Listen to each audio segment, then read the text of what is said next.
नमस्ते सभी को। आशा है कि आप सभी अच्छे हैं और स्वागत है आपका मेरे चैनल आर्ट पेज 20 पर। तो आज के इस वीडियो में मैं आप सभी को अपनी कला के ज़रिए एक ऐसे लोक पर्व के बारे में बताने वाली हूँ जो कि हमारे घर पे भी मनाई जाती है। और यह पर्व जो है उत्तर भारत में प्रमुखता से मनाई जाती है और बिहार के मिथिलांचल और आंध्र प्रदेश में इसकी एक अलग ही महत्व है। इसकी अलग ही एक विशेष महत्व है इस पर्व की। आपको तो पता ही है कि आदिकाल से हमारे पूर्वज हमारी प्रकृति की उपासना पूजा करते आ रहे हैं। हमारी संस्कृति में प्रकृति को एक विशेष महत्व दिया गया है, स्थान दिया गया है। आप यहाँ देख सकते हैं कि मैं यहाँ पर चावल के आटे यानी कि जिसे चौरट कहते हैं उससे मैं यहाँ कुछ आउटलाइंस ड्रॉ कर रही हूँ। और साथ ही साथ आज मैथिली आर्ट के ज़रिए आपको इस पर्व के बारे में और उसके महत्व के बारे में भी बताऊँगी, तो इस वीडियो को एंड तक देखिएगा। इस पर्व को चौठचंद्र वैसे हमारे यहाँ चकचंदा के नाम से भी जाना जाता है। यह गणेश चतुर्दशी को मनाया जाता है। आप यहाँ देख सकते हैं किस तरह से मैंने यहाँ पर एक आउटलाइन को तैयार किया है। तो इसी के अंदर अभी पूजा होनी है।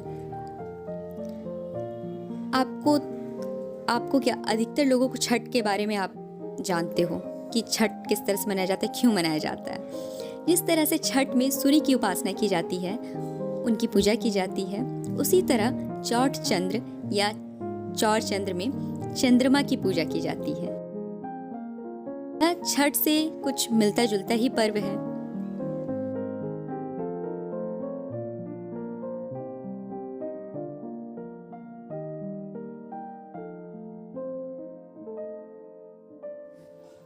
यह पर्व चंद्रमा की कहानी से जुड़ा है।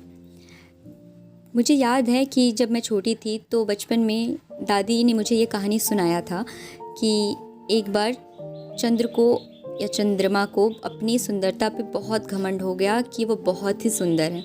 तो उसके बगल से एक बार गणेश जी गुजर रहे थे, तो उन्होंने चंद्रमा यानी कि चंद्रमा ने गणेश जी का बहुत ही मजाक उड़ाया, उनका उपहास किया, जिससे गणेश जी क्रोध में आ गए, उनको बहुत गुस्सा आ गया और उन्होंने चंद्रमा को अंततः श्राप दे दिया कि आज के बाद से कोई तुम्हें नहीं देखेगा, तुम कुरूप हो जाओगे, लाइक अगली।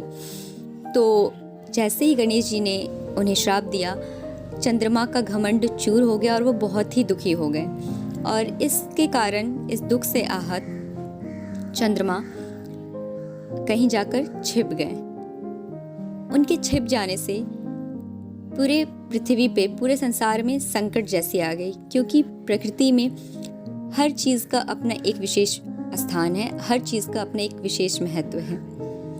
तो चंद्रमा के छिप जाने से प्राणियों को बहुत ही संकट से गुजरना पड़ गया।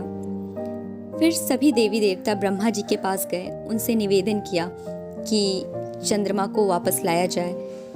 तो बहुत ही सभी देवी देवता विचार विमर्श करने के बाद चंद्रमा के साथ फिर गणेश जी के पास गए और उनसे वंदन किया कि चंद्रमा को क्षमा की जाए।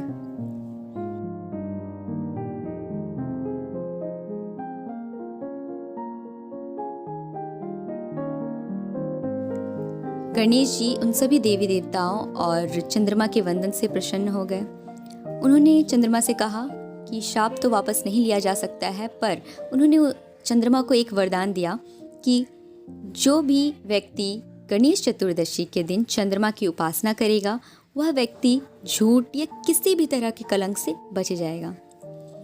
बस तभी से मिथिला में गणेश चतुर्दशी की शाम, मतलब जिस दिन गणेश पूजा की जाती है, गणेश चतुर्दशी होती है, उस दिन उस शाम को चंद्रमा की भी पूजा की जाती है।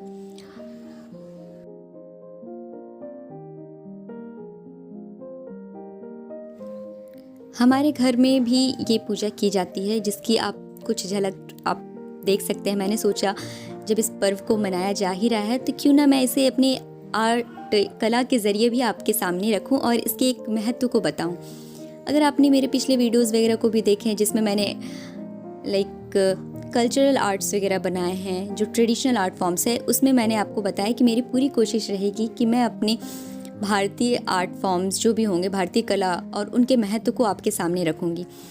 तो उसमें से मेरी एक कोशिश है कि मैं एक लोक पर्व के बारे में आप सभी को बताऊं। और इसके लिए मैंने, जो कि ये मिथिलांचल और अंग प्रदेश का एक लोक पर्व है, तो मैंने सोचा क्यों ना इसे यहीं के जो लोक कला होती है, मिथिला आर्ट, तो क्यों ना उसी के ज़रिए मैं आपको कला और इस पर्व के महत्व को बताऊं। तो उम्मीद है कि आपको आज का ये वीडियो अच्छा लगा हो। अगर मैंने इस लोक पर्व के बारे में कुछ भी चीज़ें अगर मिस की हों या नहीं बता पाई, तो अगर आपको पता है तो प्लीज़ उसे कमेंट सेक्शन पे ज़रूर शेयर करिएगा, ताकि बाकी लोगों को भी इसके बारे में पता चले।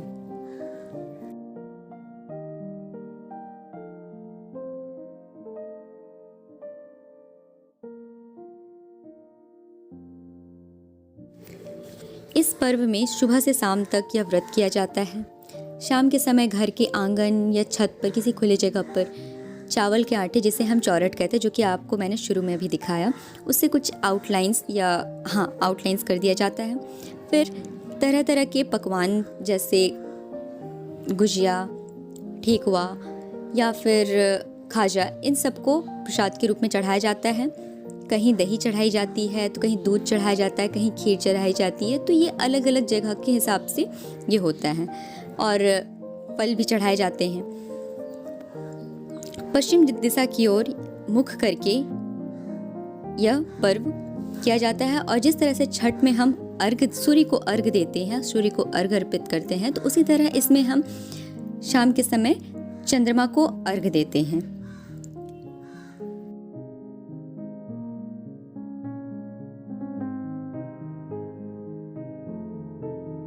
अगर आप भारत के इतिहास को पलट कर देखें, तो आप पाएंगे कि हमारी जो संस्कृति सभ्यता रही है, वह शुरू से अपनी प्रकृति को पूजने वाली रही है। मतलब प्रकृति की उपासना करने की रही है।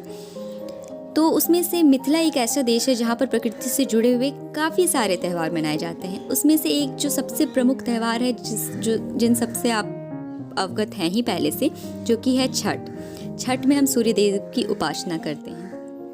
और आपको आज मैंने दूसरे और भी प्रकृति से जुड़े त्यौहार के बारे में बताया, जो कि है चौठ चंद्र।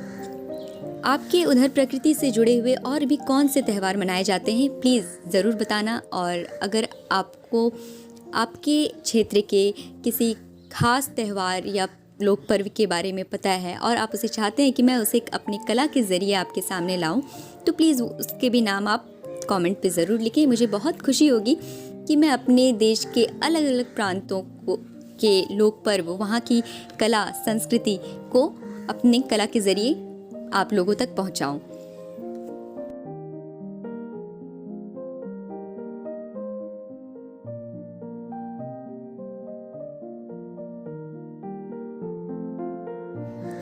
आप सभी से एक रिक्वेस्ट है कि इस वीडियो को ज़्यादा से ज़्यादा लोगों तक शेयर करें, ताकि आपके साथ साथ बाकी लोगों को भी अपने देश की संस्कृति, सभ्यता, यहाँ के लोक पर्व, त्योहारों के बारे में पता चले।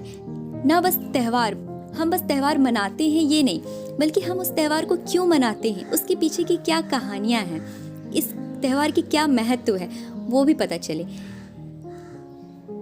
हमें अपने आने वाले जनरेशन को, इनफैक्ट इस जनरेशन को भी अपनी जो संस्कृति है, अपनी जो पुरानी इतिहास रही है हमारे भारत संस्कृति की, तो उसके बारे में जानना बहुत ज़रूरी है।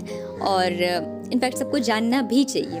तो इसलिए मैं आप सभी से रिक्वेस्ट कर रही हूँ कि इस वीडियो को ज़्यादा से ज़्यादा लोगों तक शेयर करें, ताकि सभी को चौठ चंद्र के महत्व के बारे में पता चले।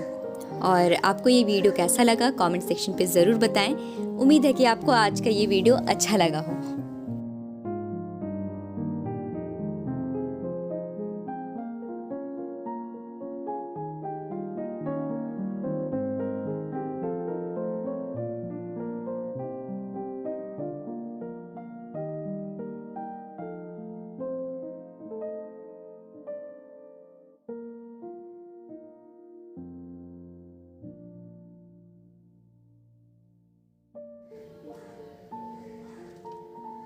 तो चलिए मिलते हैं अगले वीडियो में। अंत तक इस वीडियो को देखने के लिए बहुत बहुत बहुत सारा थैंक यू। एंड आपको ये कैसी लगी मिथिला पेंटिंग, जिसको मैंने चौठ चंद्र के उपलक्ष्य में बनाया। तो चलिए मिलते हैं अगली वीडियो में, तब तक के लिए ध्यान रखिए और थैंक यू सो मच।